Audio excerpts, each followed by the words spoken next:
Hey guys, my name is Jordan and this is the Bose Soundlink Flex, and it promises to come with an astonishing bass as a portable speaker. But aside from that, what else can this speaker do well? Is it just a one-trick pony, or does this speaker have a lot more? Will it actually live up to its promises, or will its smaller size take that away? Who's this speaker for, and what can you expect once you get it? Measuring at 3.6 by 7.9 by 2.1 inches, the 1.3 pound Soundlink Flex is available in black, off-white, or grayish blue. The Bose logo emblazoned on the front of the speaker and large grille run the length of the panel. A rubberized material covers the rest of the speaker. Feet on the back and bottom panels allow you to position the Flex so that it can either project forward or upward.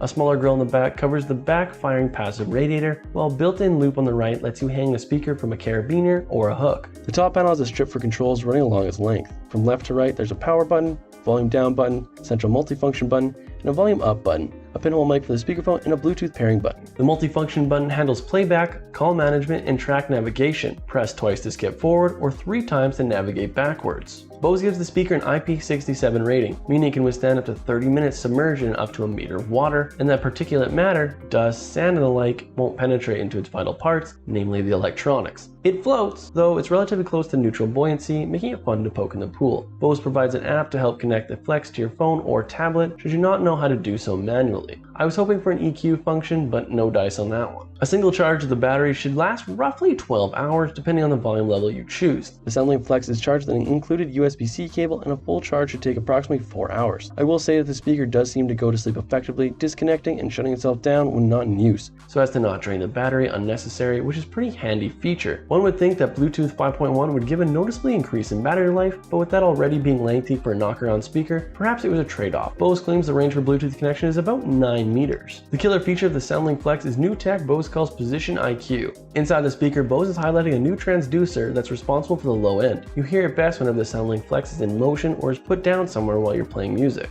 Every time you change the speaker's position, the presence of the bass shifts ever so slightly. When the speaker is sitting upon a table, bass radiates from the front and back fairly even. Then, when you set the speaker on its back, the low end starts to emit upwards and out the front grille, with little coming from the rear view to avoid the shaking table. In practical use, this means the speaker can act as both a 360-degree speaker or a proper directional speaker, depending on what you need. For a party, or when you're walking around the room yourself, you'll want the speaker on its back to fill the room evenly. It also shines outside, getting plenty loud to pair with your pool parties and cookouts in the summer. While Position IQ doesn't sound its worst when the speaker is actively in motion, I doubt those going on hikes with a speaker actually playing music on their backs are listening for the delicate strums of a guitar as they walk. Where the Bose Soundlink Flex is good, it's very good indeed. So as far as resilience, longevity, and portability are concerned, it's among the genuine frontrunners. There are unarguable positives to its sound too, not least its full range response and the assertive nature of its lower frequencies. Some other designs do a better job where frequency integration and detail retrieval are concerned though, which means the Flex is a good option among the top speakers of its type rather than a compulsory purchase.